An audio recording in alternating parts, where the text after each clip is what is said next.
Okay, the next item of business is the statement by Alistair Allen on Heat and Buildings Bill. The Minister will again take questions after the statement. Therefore, there should be no interventions or interruptions. And I invite the Minister for around 10 minutes.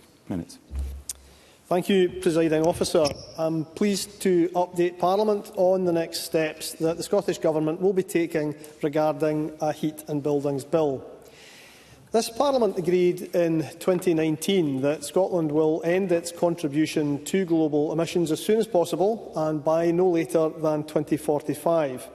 Our commitment to that ambition is unwavering. As outlined to Parliament on Tuesday, this Government is also committed to reducing fuel poverty through the limited devolved powers we hold. It is vital that we find the right balance to do both of these things, to reach net zero by 2045 and to reduce fuel poverty. We have already achieved a great deal when it comes to our transition to net zero. In 2023, 91.2% of electricity generated in Scotland was from zero or low carbon sources, and specifically 70.3% of electricity generated was from renewable sources. Our target for 6,000 public charge points was met 2 years ahead of schedule, and over 2 million children, young people, disabled and older people are now benefiting from free bus travel, making sustainable travel more accessible for everyone in Scotland. We have created almost 75% of the UK's new woodland since 2019, and an estimated 56% of homes are now rated EPC C or better, which is already an increase of 11 percentage points since 2019. So these are just a few of the many examples of tangible progress and Scottish Government actions which have taken us halfway to net zero. But we all need to do more. We need to see climate action in all areas, by individuals, households and businesses, and by all parts of government. The way we heat our buildings accounts for 19% of our country's total emissions. Scotland depends greatly on gas and other fossil fuels for heat. Nearly 90% of our homes use these fuels. In Europe, only the Netherlands has a similarly high dependence on gas to our own. Meanwhile, for communities that are off the gas grid, fuel poverty is even more prevalent, a subject I'll come to in a moment. Now, I raise all of this to underline just how significant an impact decarbonising our buildings will have. That's why the Heat in Buildings Bill is so important. As members know, we consulted on a range of proposals, and this consultation closed last year. It received over 1,600 responses, and I thank everyone who engaged in that process. We received a diverse range of views. Many people supported the need for legislation requiring energy efficiency standards and prohibiting certain heating in buildings. Others questioned that need. Having carefully considered those views and having listened to a range of stakeholders since the consultation concluded, I am today charting a new course consistent, I believe, with our goal of removing emissions from buildings by 2045. Our plan to deliver a revised bill responds to the legitimate reservations and concerns raised since our consultation completed, including the risk of exacerbating fuel poverty and burdening every individual householder with an overly onerous responsibility as we decarbonise. Now, Parliament is more than aware that many households, families and businesses across the UK are facing difficult circumstances right now. Despite promises from the new UK Government that energy bills would be lowered by £300, since October last year they have in fact risen by almost £300 a year. A unit of electricity presently costs around 4 times that of gas, and upfront costs for clean heating systems therefore remain higher than those for fossil fuel systems. A combination of all of these factors, combined with a severe cost of living crisis, makes it simply unaffordable for many building owners to make great changes in the near future. I believe that these challenges may be particularly pronounced for those in rural and island locations, whose needs and circumstances we must continue to consider carefully. I believe that all of these factors merit important changes in our approach. changes which demonstrate that we are listening and responding to the important concerns that people have raised. Our approach moves away from penalising individuals and instead commits to collective action. Instead of placing prohibitions on every homeowner, we will establish targets for government to reach. Rather than looking at action through the lens of decarbonising alone, we will also commit to doing everything within our power to reduce costs for people. I'm confirming today that we will introduce a Heat and Buildings Bill in this parliamentary session, which creates a target for decarbonising heating systems by 2045, sending a strong signal to homeowners, landlords and other building owners on the need to prepare for change while outlining collective actions to help do this. That will give the supply chain confidence to invest, and this underpins our existing work to progress to net zero through the range of support and interventions that are available to households seeking to transition their homes to non-polluting heating systems. The most obvious way we will do that is that our bill will boost heat network development by developing particular requirements for large non-domestic premises, including powers to require public sector buildings to connect to district heating when available. We will, of course, work with these building owners to ensure appropriate safeguards are developed, but these powers will help make more heat network projects investable, leading to greater choice for households and businesses on how to reach net zero. I intend our bill to enable and support flexibility. It will be technology neutral. Different properties and people will require different solutions. For example, clean heating solutions in some remote and rural areas may vary from urban areas. Reaching our target is likely to need a range of technologies, including bioenergy. Our bill will also include powers to set minimum energy efficiency standards for owner-occupier and non-domestic properties as part of a plan to reduce greenhouse gas emissions caused by heating systems. In the meantime, to improve the standard of rental properties and also help reduce fuel poverty, we will progress regulations under existing powers to introduce a minimum energy efficiency standard in the private rented sector. These regulations would mean all privately rented properties, as far as possible, reaching the equivalent of EPC C. This will improve those homes, reduce energy costs for tenants and support the transition to clean heating. My officials are working to prepare this bill for introduction in Year 5 of this Parliament.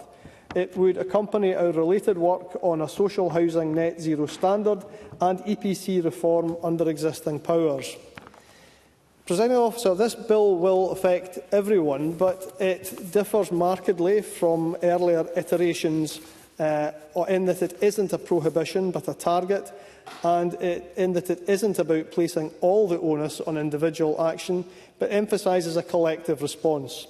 And the opportunities that it presents for Scotland are significant. This legislation builds on the Climate Change Act that this Parliament came together to pass in 2019, so I am confident that we share its overall intent. Following its introduction, I will work with members from all parties on the points of detail that underpin it, to ensure that it works for consumers, homeowners, businesses and rural and island communities. Progress towards decarbonisation and housing, of course, depends on action in reserved areas from the UK Government too. There are several vital actions that the UK Government could take that would accelerate buildings decarbonisation and support the legislation I am proposing today. And that is why I hope the Chamber will join with me in calling for urgent UK Government action to give clarity on its intentions to phase out gas boilers in existing homes and the future role of the gas grid in heating our buildings, on rebalancing policy costs from electricity to gas bills to incentivise the installation of clean heating in a way that alleviates fuel poverty, and on reform of the GB energy markets to support a reduction in the cost of electricity more generally. Without these and other changes, we are severely hampered as we attempt to deliver this societal and economic transformation. But, Presiding Officer, I began by reflecting on the scale of the challenge facing us. The framework of targets and regulation that I have described today can provide certainty to building owners and confidence for investors and supply chains. We will, of course, continue to provide advice and financial support to those who need it most. We are investing a further £300 million in our heat and building programmes this year, including support to over 20,000 Scottish households to save up to £500 a year on their energy bills. So I am asking members to work with me when we introduce our Heat and Buildings Bill to Parliament and to support our calls for the UK Government to take similar action. Because the actions that I have described today can cut carbon and can help to reduce fuel poverty at source. They are essential to achieving the goal of net zero for which this Parliament voted. Thank you. The Minister will now take questions on the issues raised in his statement. I intend to allow around 20 minutes for that, after which we'll need to move on to the next item of business, and grateful for members wishing to ask a question that haven't already done so to press the request to speak buttons. Call first Megan Gallagher. Thank you, Presiding Officer, and to the Minister for advance sight of his statement. We warned the Scottish Government and the Scottish Greens time and time again that this Heat in Buildings Bill was an absolute farce. But they refused to listen. Patrick Harvie was adamant that his heat pumps proposals were the right call, despite warnings from stakeholders, investors and other parties. Expecting people to pay over £14,000 for a heat pump that may not be suitable for their home shows just out of touch the Greens are with ordinary, hard-working Scots. But what the SNP have announced today is a rehashed Heat and Buildings Bill with no further details about how much this is going to cost the public. We have more net zero targets missed and more net zero targets announced. When will this government realise that Scotland deserves an affordable, just transition? One that works with industry, protects jobs and is affordable for people to make changes to their homes and their lifestyles. The SNP have announced that this new Heat and Buildings Bill will be announced next year, on the same year of the next Scottish parliamentary election. Can the Cabinet Secretary be upfront with the public and tell them right now how much this new Heat and Buildings Bill will cost them? And when the bill is announced, can the Minister confirm that he will announce to Parliament what timescales they're working towards? Minister. Well, the bill will be introduced this year to Parliament, and the timescales we are working to are to have that bill with royal assent by the time of the dissolution of this present Parliament. So it will be introduced within the present Parliament. I have to say I am disappointed that the member simply regards this as a rehashed version of the previous bill. I had expected the member to point to some of the areas that are different about this bill from the bill originally consulted on, and I mentioned some of them. The fact that we are talking about targets rather than talking about prohibition is a fairly significant change. It will not be one that everyone will agree with, but it does reflect the fact that the Scottish Government was listening to those that came to us in the consultation rather than merely going through the motions of that consultation. So I hope the member will come to want to work with the Scottish Government, because we should seek to work together towards an aim which this Parliament all voted for. Sarah Boyack. Thank you, Presiding Officer, and thank you, Minister, for advance sight of the statement. Can I draw members' attention to my registers of interest? I welcome this commitment to finally bring forward a Heat and Buildings Bill in this Parliament, because we urgently need to see warmer and more affordable homes. We are still way behind our European neighbours in terms of energy-efficient homes, so we need effective solutions. Reform of our electricity markets is underway, so instead of hiding behind the fact they don't control energy prices, the Scottish Government should be exercising their devolved powers to support better insulation and renewable heat solutions in Scotland now. So 3 questions. The Minister mentioned the growth in Scotland's renewables, and there are projects in urban and rural communities which could see us having community heat networks if we learn the lessons from our Nordic neighbours and support and empower local authorities to deliver their ambitions. So will the Scottish Government now announce what they are doing to support local authorities to deliver projects in their LHES plans, because they were submitted in January 2024? Does the Minister agree that constituents need more support in making their homes affordable to heat, whether Briefly, it's Ms Boyack. insulation, solar, battery or heat pumps, given the cut to the solar funds? And for local authorities, where is the support they will need now, and housing associations? Thank you. Minister. Because it's not Minister. Well, I thank Ms Boyack for several questions that I'll try to address. So, on the first point, she rightly makes the point that within our existing devolved powers, we should do everything we can to address the twin problems of fuel poverty and the climate crisis. The Scottish Government is putting £300 million a year already into seeking to address these issues and specifically to address the problems of houses that need to be better insulated. She raises the point, I know she raises it rhetorically, about hiding behind which powers are reserved and not. And I realise the importance of the point she's making, but I genuinely think that the two governments can work together on this. I mean, I would have hoped that there is an ambition at the UK government level as well to see a better balance between the price of gas and electricity. We certainly make that argument and we await action on that. It would dramatically transform the ability of people across the UK to electrify their houses and move away from fossil fuels. On community heating and district heat networks, indeed Denmark is an example to learn from, and I have met people from Denmark about some of these various issues. They're obviously a long way ahead of us, but there's a lot that we can learn, and I've been speaking to COSLA about some of these things as well. Thank you. Emma Roddick, to be followed by Douglas Lumsden.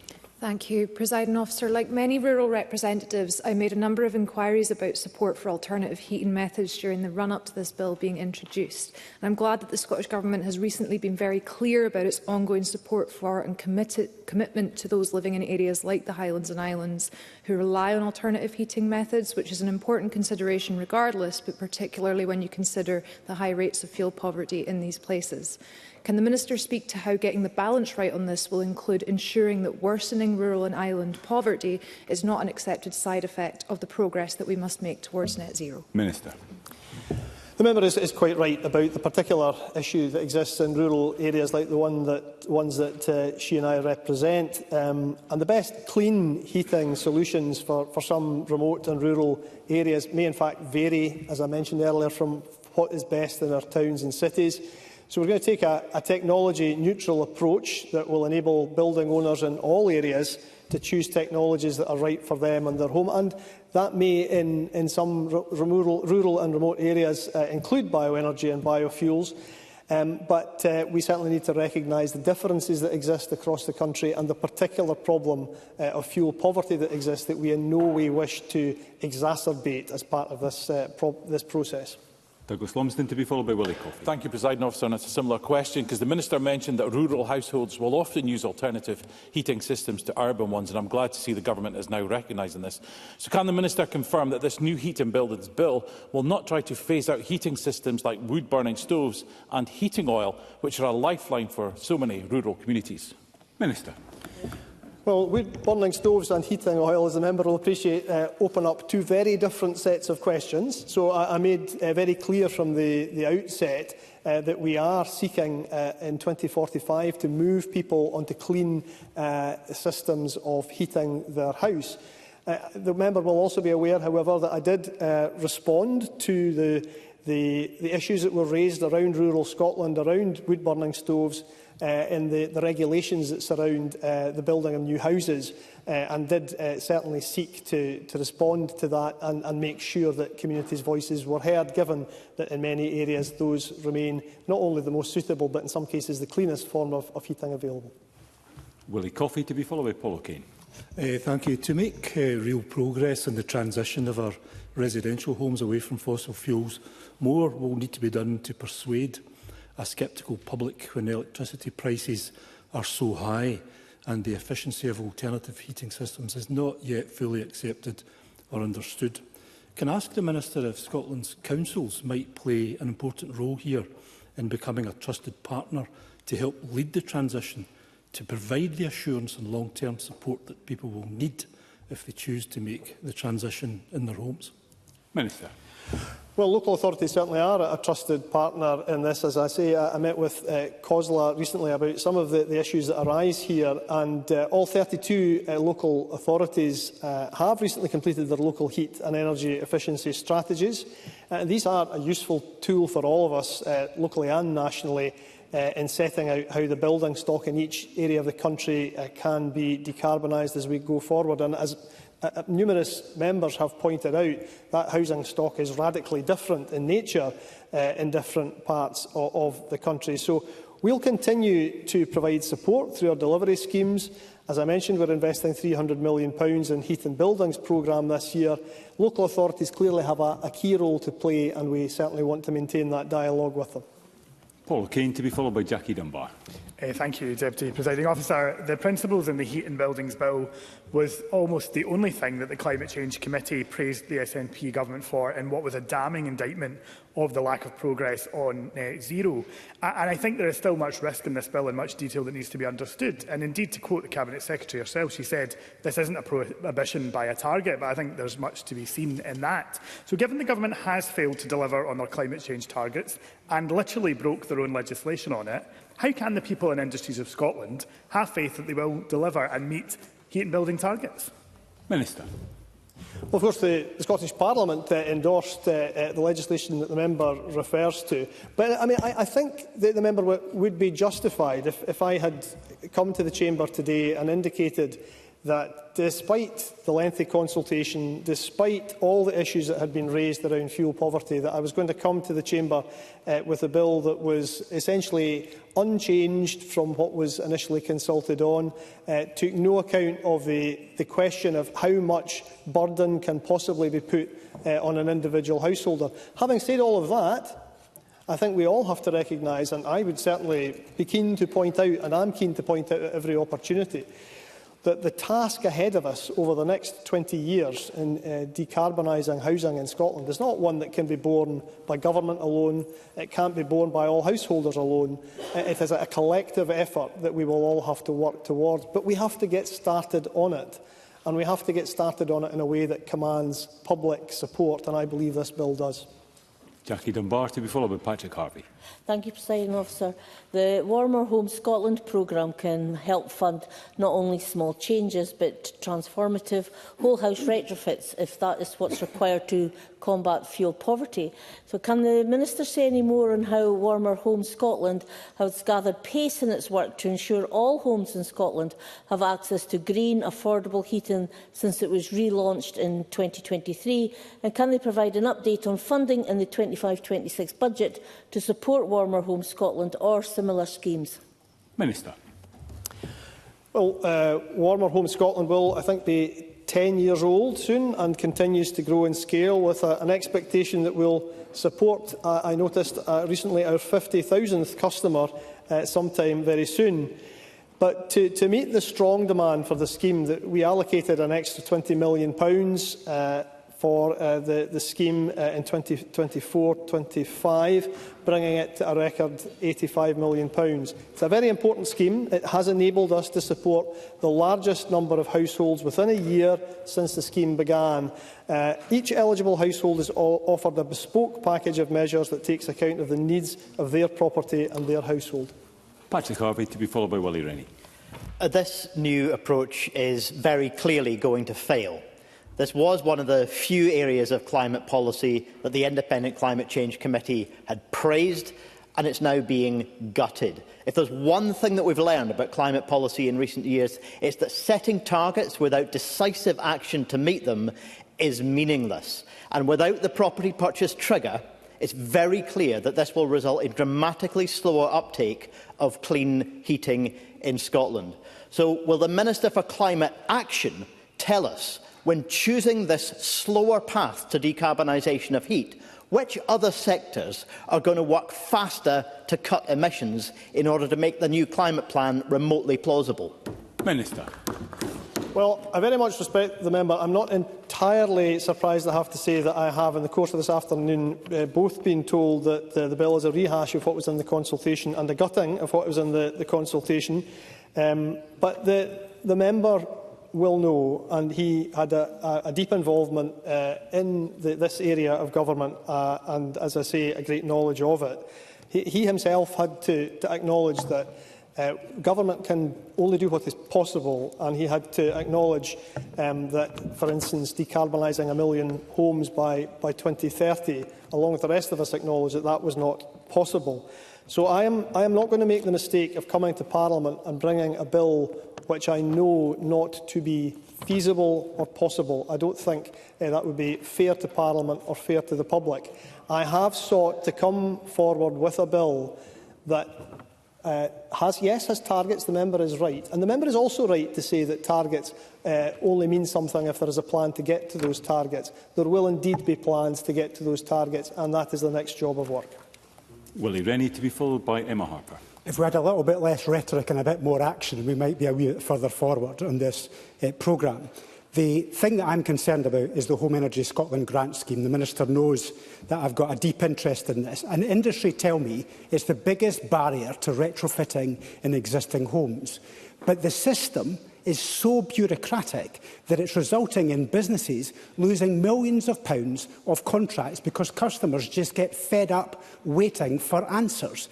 So is the Minister going to make the reforms that are essential to incentivise retrofitting of existing homes? Minister. Well, I was glad to get the chance to meet with a member and industry from his constituency or people he'd been working to represent on some of these issues. I am keen to try to incorporate any improvements into the scheme that I can to reduce bureaucracy and the wait that people experience. But the indications are that we are getting through a powerful number of retrofitting of houses in Scotland under the schemes that we run. But I am very happy to work with the member and those he represents to find any improvements possible.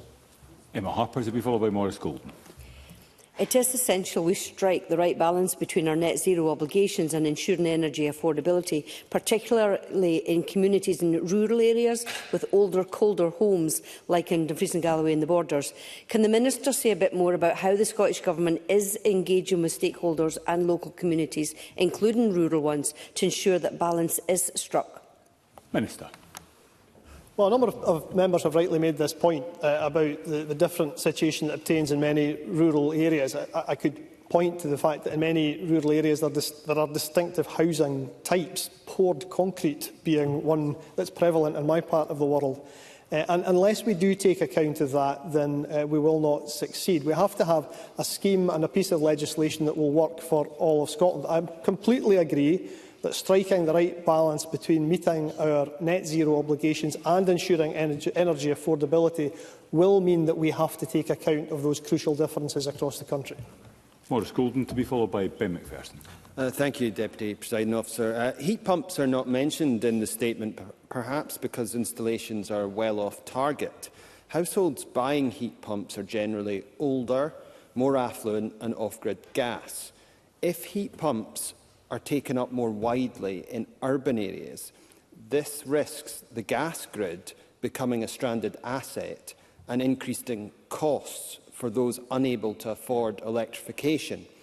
Why are heat pump installations failing, and what is the Scottish Government position on utilising biomethane in the gas grid? Minister. Well, there's a number of questions in there. I mean, the first one about the future of the gas grid.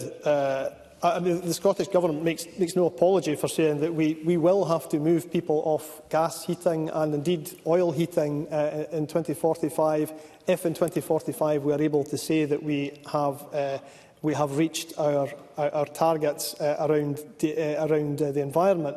But on the point about that the member raises about air source heat pumps, I have seen in my own constituency a new generation of air source heat pumps being installed in people's houses to their great satisfaction.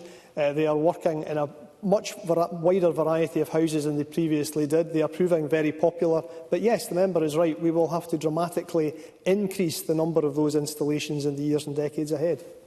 And Ben McPherson. In densely populated urban constituencies like mine, where there isn't ground source heating, and I welcome what's been said about that, or when individual heat pump installation is challenging, there will need to be reform of the Tenement Scotland Act 2004, which I have emphasised to the Minister and the Government before.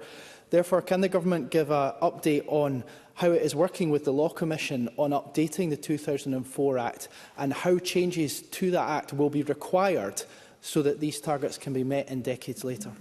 Minister. I understand that the Government is working with the Law Commission on some of those issues. I also know that, given that the member represents Leith, a constituency which is virtually entirely Victorian or pre-Victorian tenements, that there are challenges that are faced in an urban landscape like that that are not faced perhaps in other parts of the country, not least the challenge of trying to get all 8 or however many people in the close to act at the same time. But I do think that in itself, and I mention this not just to deflect attention to the UK Government, I do think that examples like that do point to the need to open up this debate about the price of electricity, because many a heating engineer has told me when I have been visiting them training in colleges around the country that they would love to install large numbers of electric boilers in places like Leith if the price of electricity was such that that was an attractive prospect. Thank you, Minister. That concludes this item of business. There will be a brief pause before we move to the next item of business to allow front benches to change.